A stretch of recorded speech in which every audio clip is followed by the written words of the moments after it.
여성을 주요 등장인물로 하고, 그래서 책 제목도 그 여인의 이름으로 삼고 있는 성경책 두 권이 있는데, 오늘 우리가 보고 있는 에스더, 그리고 또 하나는 룻기입니다. 이 두 책이 공통점을 많이 가지고 있어요. 당연히 이 이야기를 끌고 가는 중심 인물이 여인이라는 점에서 공통점이 있고요.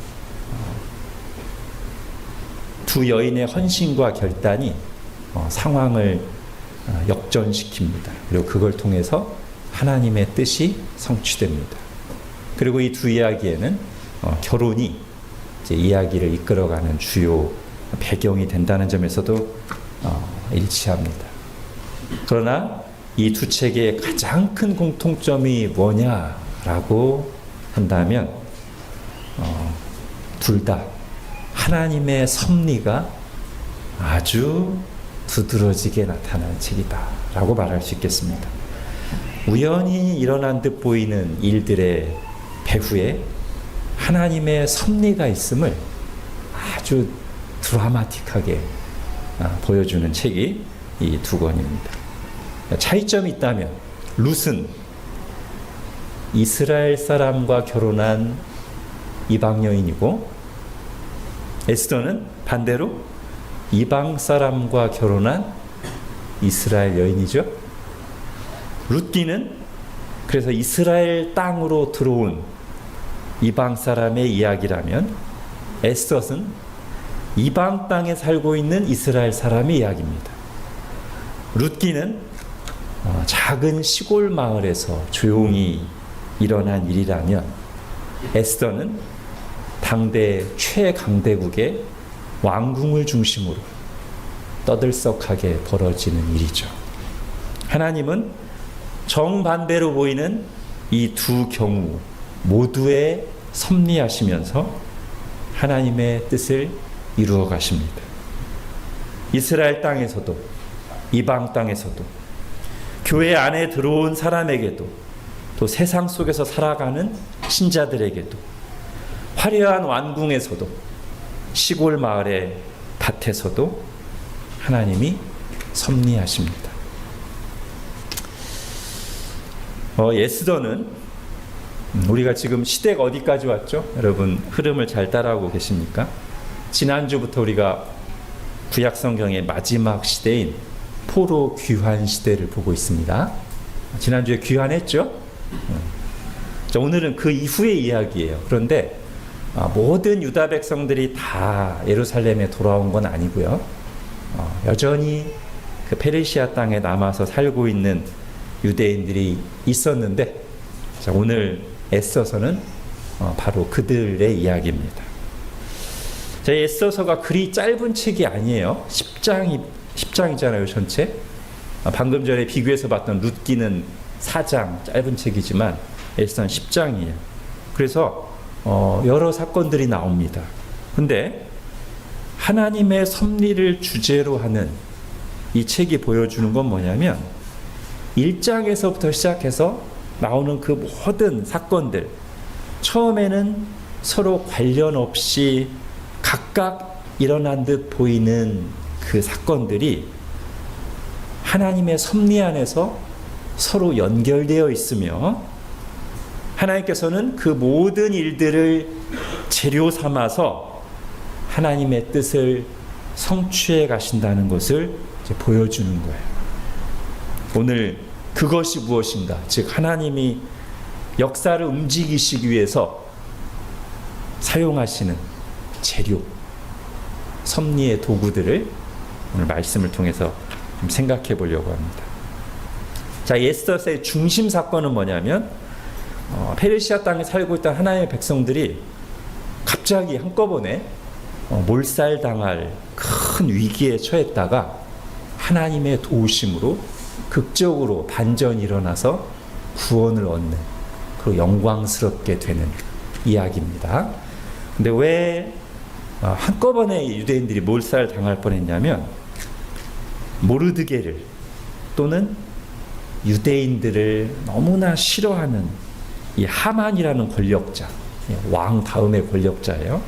이 권력자가 못된 꾀를 내서 왕을 움직여서 이 유다 사람들을 죽게 만드는 거예요. 오늘 본문은 그래서 모든 유대인들을 죽이라고 하는 왕의 조서가 내려진 직후 상황부터 이제 시작되는 겁니다.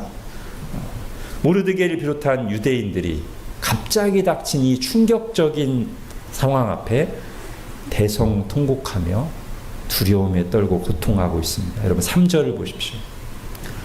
왕의 명령과 조서가 각 지방에 이르매 유다인이 크게 애통하여 금식하며 울며 부르짖고 굵은 베옷을 입고 제 누운 자가 무수하더라.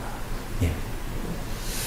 여러분 그럴 거 아니에요. 일종의 지금 집단 사형 선고가 내려진 겁니다.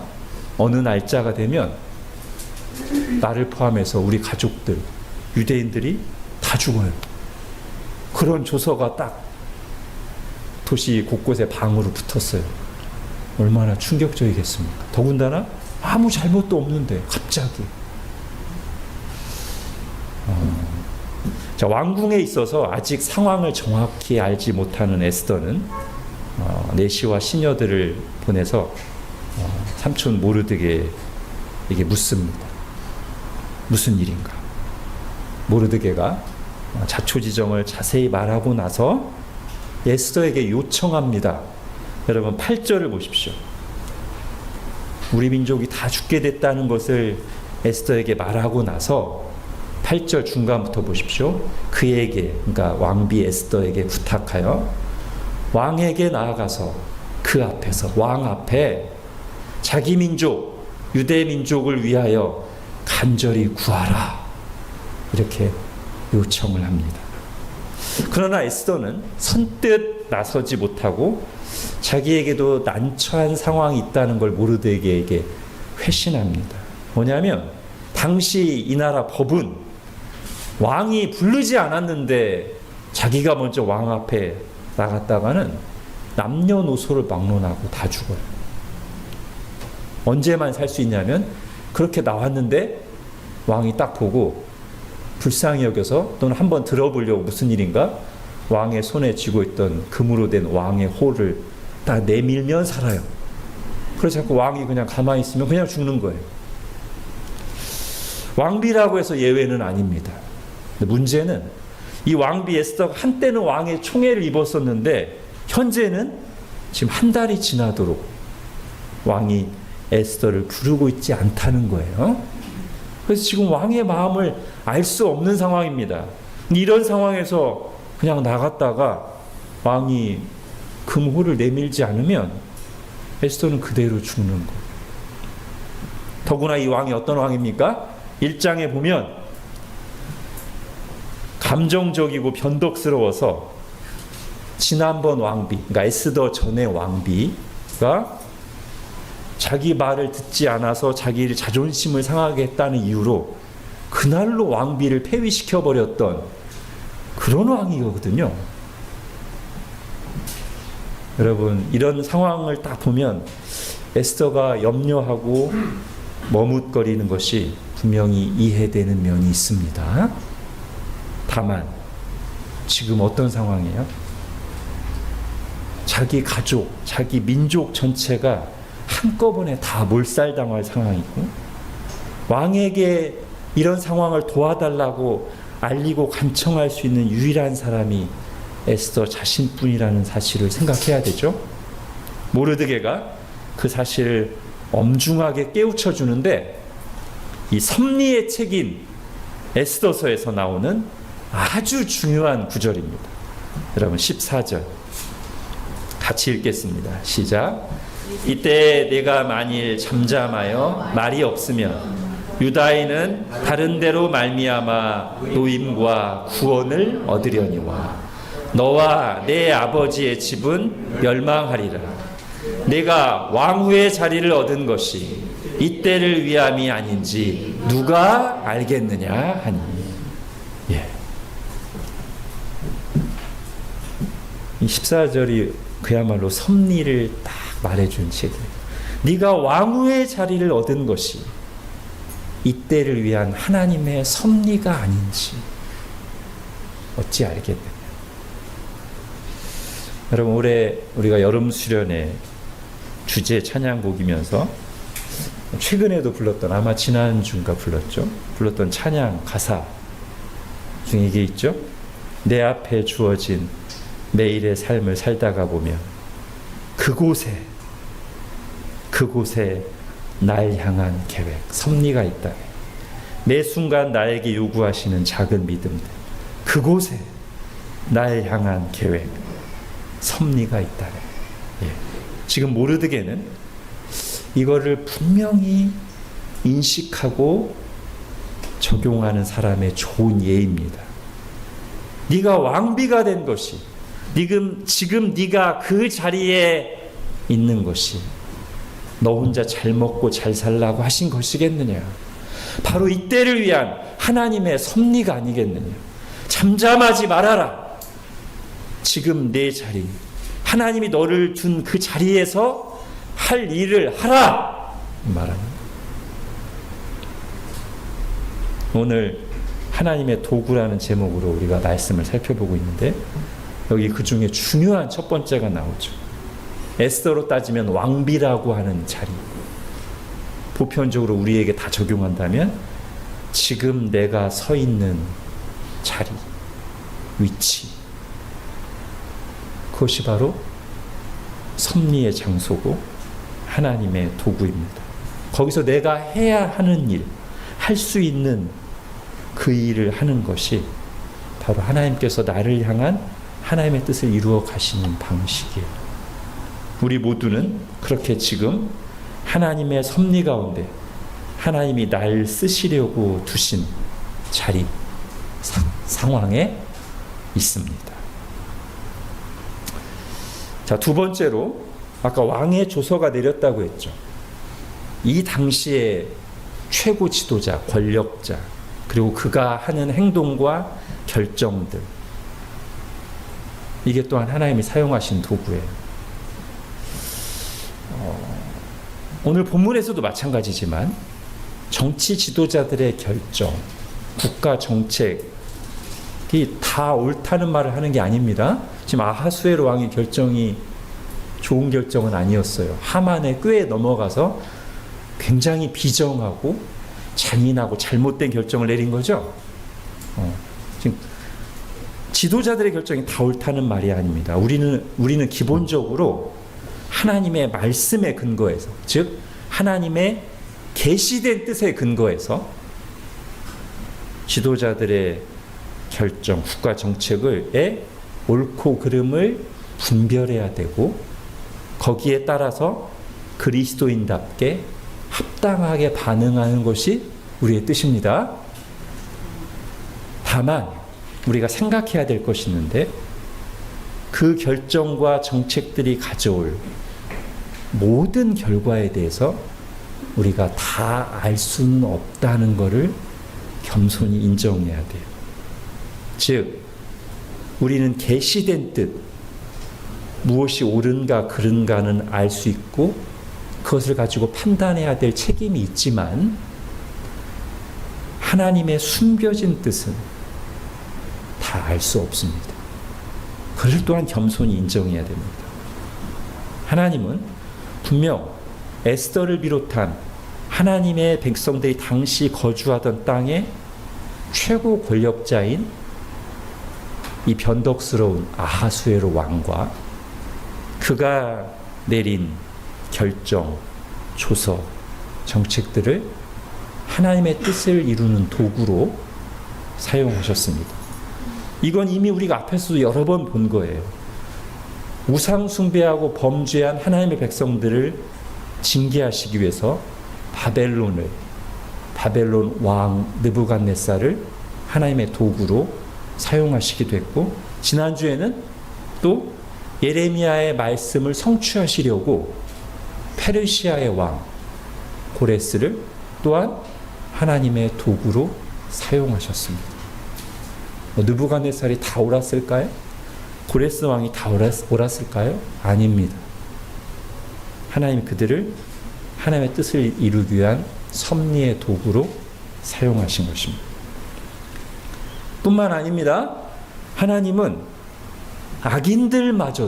악인들까지도 섭리의 도구로 사용하십니다. 오늘 본문에서는 누구죠? 하만. 유대인들을 몰살시키려고 악한 꾀를 냈던 하만. 그 하만의 악행이 도리어 하나님의 백성들을 각성시키는, 그리고 그 유대 땅에서 굉장히 어렵게 비천하게 살아가고 있던 유다 백성들을 영광스럽게 하는, 반전시키는 계기가 됐습니다. 그렇지 않았다면 이방 땅에서 하나님의 백성으로서 의식이 느슨해진 채 그저 편안하게 살기만을 원했을 그들을 오늘 본문에 나오는 것처럼 유다 백성들이 똘똘 뭉쳐서 금식 기도하며 하나님 앞에 나가며 영적으로 각성하게 되고, 그 결과로 이 페르시아 땅에서 하나님의 이름이 높임받고 유다 백성들이 영광스럽게 되는 일도 일어나지 않았을 거예요. 여러분, 이거 상당히 우리에게 실제로 구체적인 상황에서 적용하기는 어렵지만 성경은 분명히 그렇게 우리에게 말합니다.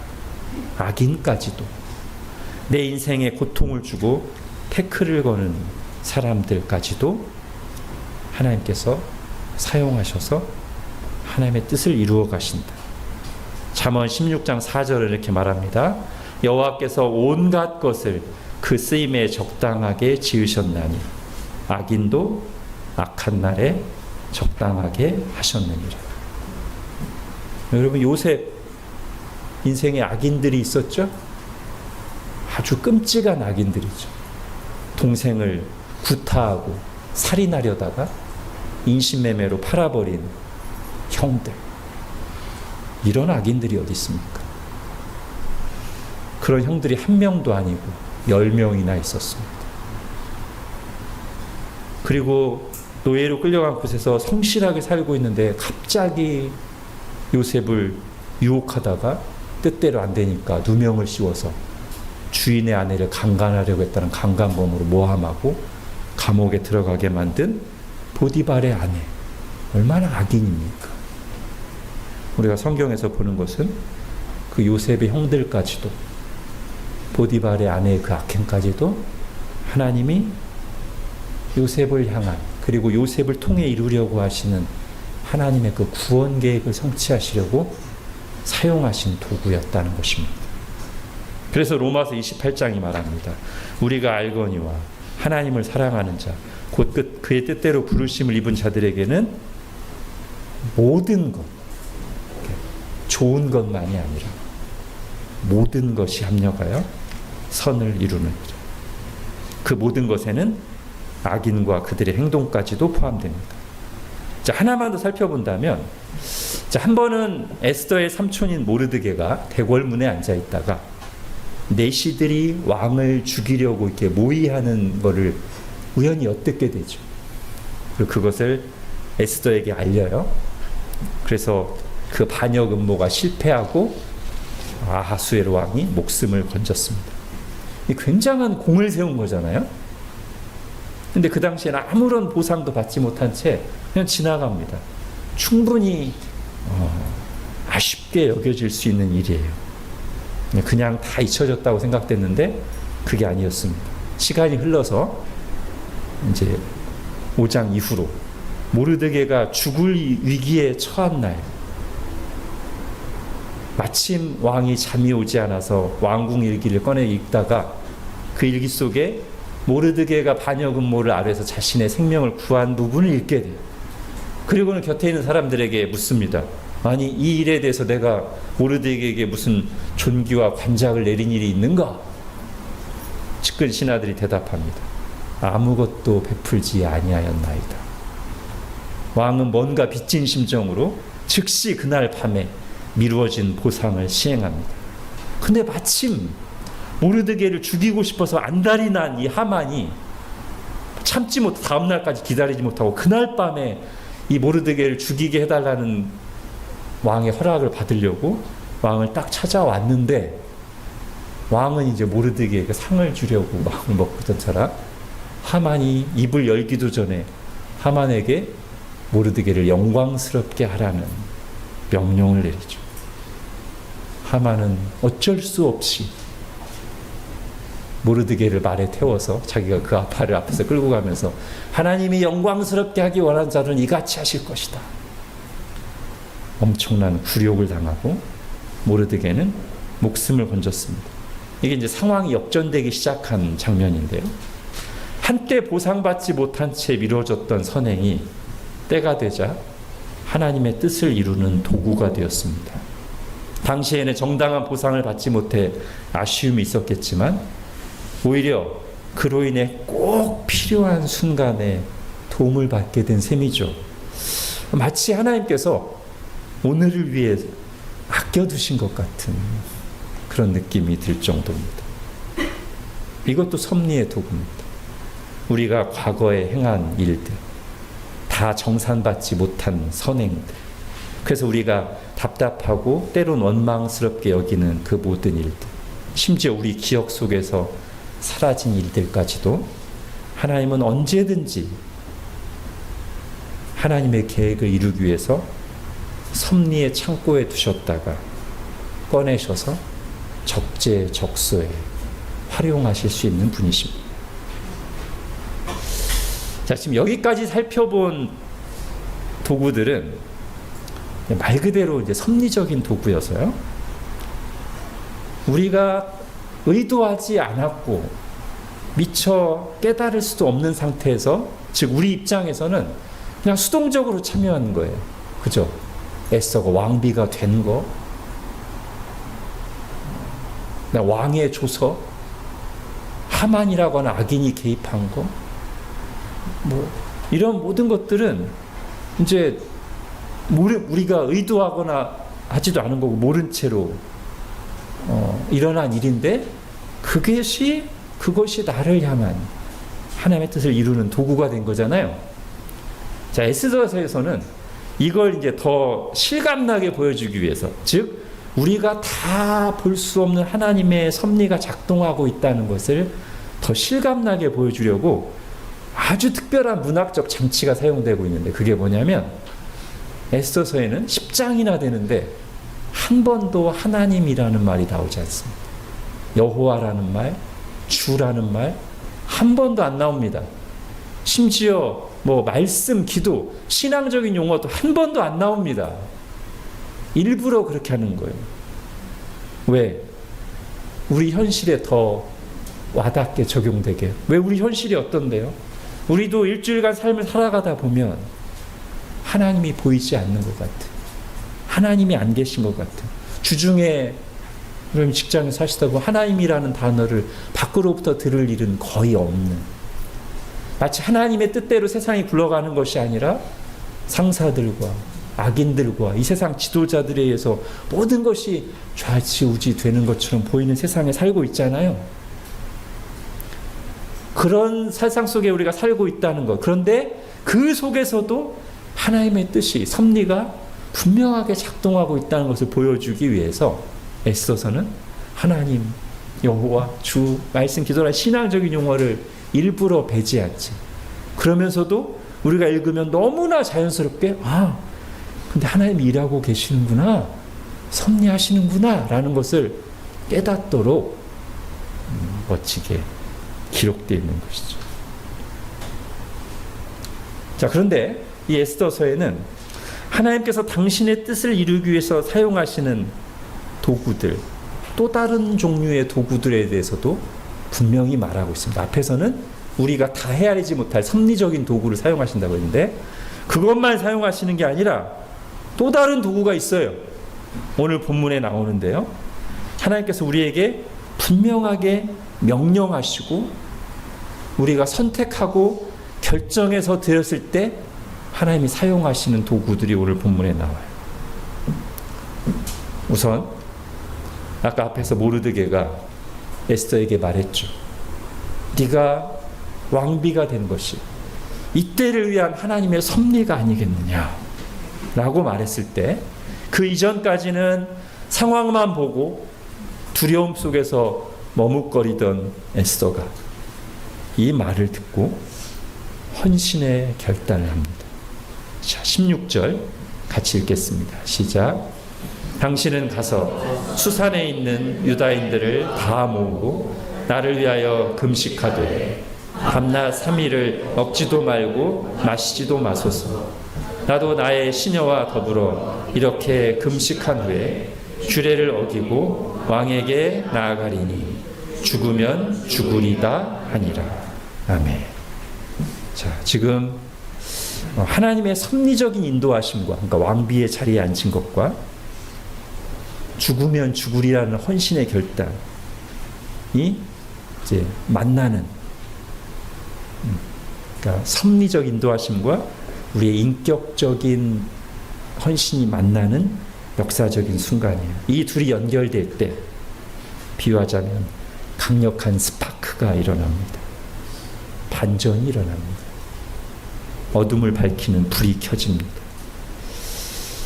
모르드게가 이때 했던 말, 그 14절의 그 말, 이 하나님 관점의 말, 믿음의 말은 바로 이 둘을 연결시켜주는 선과 같은 거죠. 섭리적인 인도하심도 우리의 상황과 우리의 인격적인 반응을 연결시켜주는 선 역할을 한 것이 모르드게가 했던 그 믿음의 말, 하나님의 관점의 말이거든요. 결국 우린 여기서 하나님께서 사용하시는 두 가지 중요한 도구를 보는데요. 첫 번째는 이 모르드게의 말이에요. 모르드게의 말. 이게 아까 제가 말씀드렸잖아요. 에스더서에는 뭐 하나님 말씀, 뭐 기도 이런 신앙적인 용어가 전혀 안 나와요. 근데 이 모르드게의 말이 말하자면 이 본문에서는 하나님의 음성과 같은 역할을 합니다. 이걸 우리가 적용할 때 하나님의 말씀으로 적용해도 되고요. 좀 전에 제가 말씀드린 것처럼 우리가 그 하나님의 말씀을 따라서 말하는 하나님 관점의 말, 믿음의 말로 적용해도 됩니다. 하나님께서 그걸 사용하십니다. 하나님은 우리가 부정적인 말, 불신의 말, 더럽고 악한 말을 하는 것이 아니라 말씀에 따라서 믿음의 말을 하길 원하십니다. 그리고 우리가 믿음으로 말할 때 그 말을 사용하십니다. 하나님의 도구로.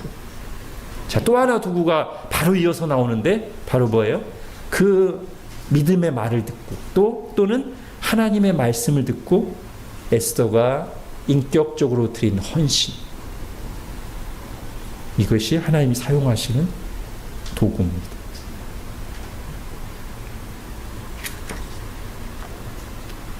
예수님께서 세리마태를 찾아가셔서, 그전에는 사람들이 다 세리마태에게 손가락질만 하고 부정적인 말만 했어요.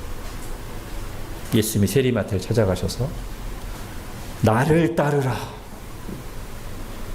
말씀하시자 거기에 또 마태가 응답해서 예수님을 따르는 결단을 했을 때 이 둘이 만나서 강력한 스파크가 엄청난 변화가 일어나.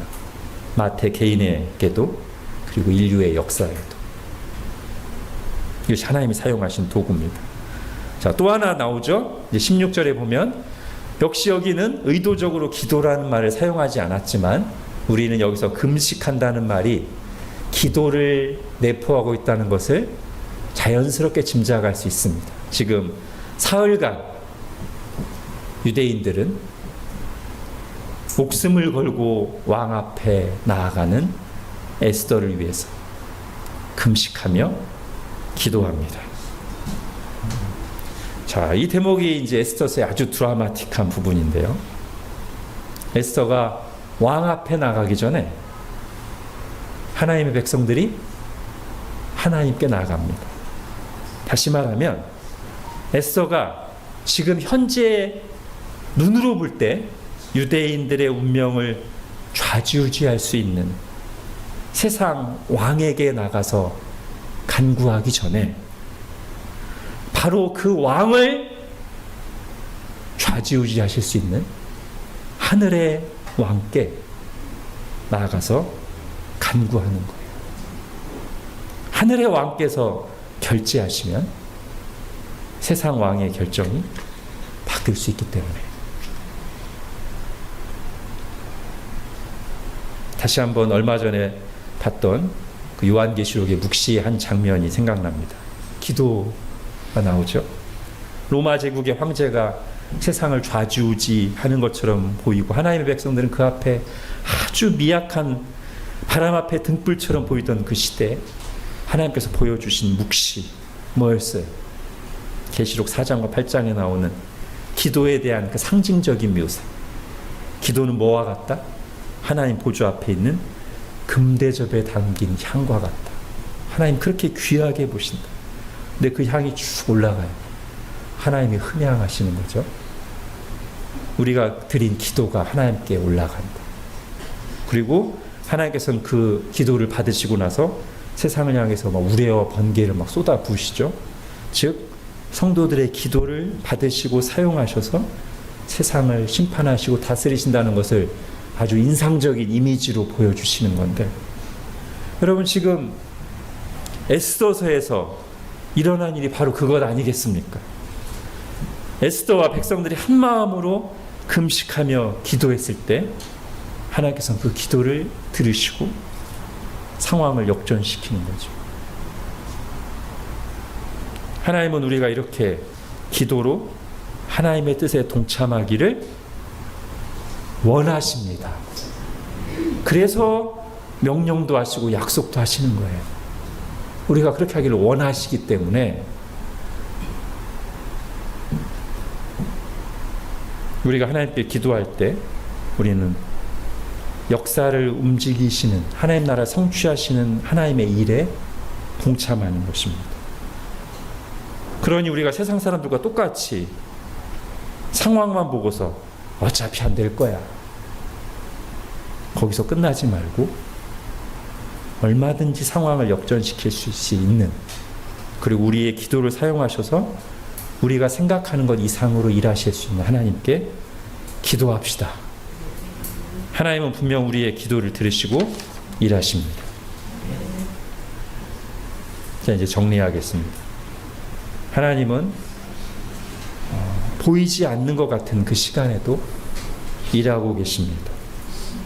하나님의 뜻을 이루어 가시면서 모든 것을 재료로 하나님의 섭리의 도구로 사용하십니다. 그러나 주님께서 기쁘게 받으시면서 사용하시는 도구가 있어요. 그러니까 모든 걸 사용하실 수 있지만 아하수에로를 하나님이 기쁘게 여기시면서 사용하시겠습니까? 요셉을 팔아넘기는 요셉의 형들을, 그 행동을 하나님이 막 기쁘게 여기면서 사용하시겠어요? 아니잖아요. 하나님이 정말 기쁘게 여기시면서 사용하시는 게 있어요. 그것은 우리가 하나님의 뜻을 알고 우리의 마음을 들이면서 행하는 일들입니다. 아까 말했던 모르드게의 믿음의 말, 거기에 응답한 에스더의 헌신, 그리고 하나님의 백성들의 간절한 기도,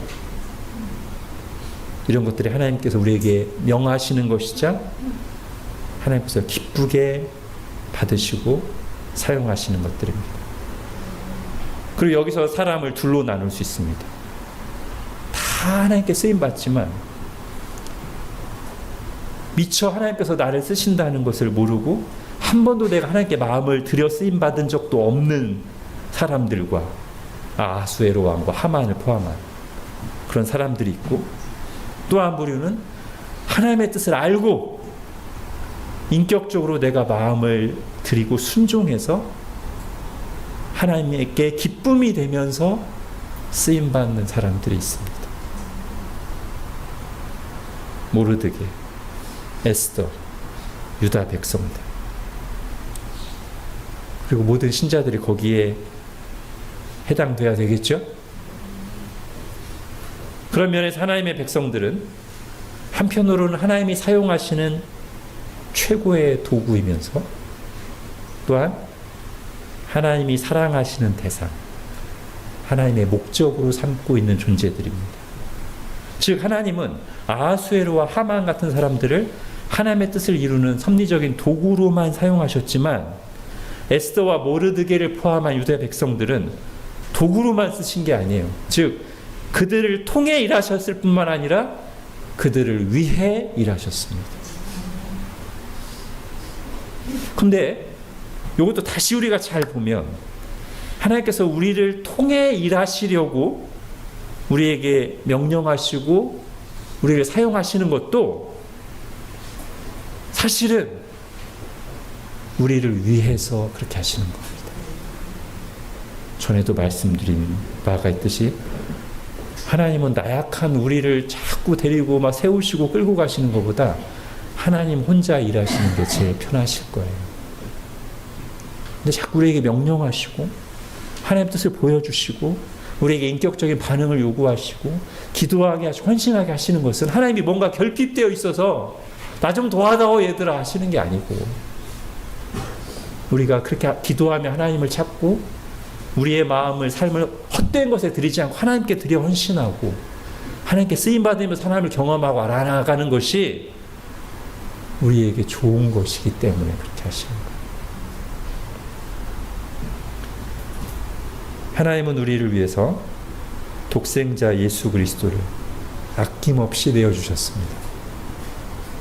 거기에는 우리를 향한 하나님의 사랑, 하나님의 마음이 담겨 있습니다. 즉 하나님께서 먼저 우리를 사랑하시고 마음을 주시고 헌신하셨습니다. 그리고 하나님께서는 우리에게도 마음을 원하십니다. 우리가 마음으로 드리는 헌신을 기쁘게 받으시고 사용하셔서 우리를 복되게 하시고 하나님의 뜻을 이루어 가십니다. 기도하겠습니다. 하나님, 오늘 페르시아 땅에서 너무나 고통스러운 일을 겪었던 하나님의 백성들에게 일어난 그 모든 과정들을 말씀을 통해 다시 살피면서 섭리하시는 하나님을 봅니다. 우리가 다 미처 헤아릴 수 없는 모든 것을 사용하시는 하나님을 저희가 배웠고 그 중에서도 특히 하나님께서 기쁘게 받으시고 사용하시는 것은 우리가 하나님을 알고 하나님의 말씀에 반응하여 우리의 마음과 함께 드리는 믿음의 행동들, 헌신의 행동들인 것을 다시 한번 말씀을 통해서 봅니다. 하나님, 저희가 그렇게 쓰임받기를 원합니다. 마음을 하나님께 드리며 하나님께 기쁨이 되는 존재로 쓰임받기를 원하고 그 속에서 우리는 점점 더 하나님을 경험하고 알아가며 하나님께 영광 돌리기를 원합니다. 우리에게 이런 하나님의 관점을 더욱 분명하게 깨우쳐 주시고 그런 거룩한 소원을 주시고 우리를 기쁘게 사용하시고 영광을 받아 주옵소서. 예수님의 이름으로 기도합니다. 아멘.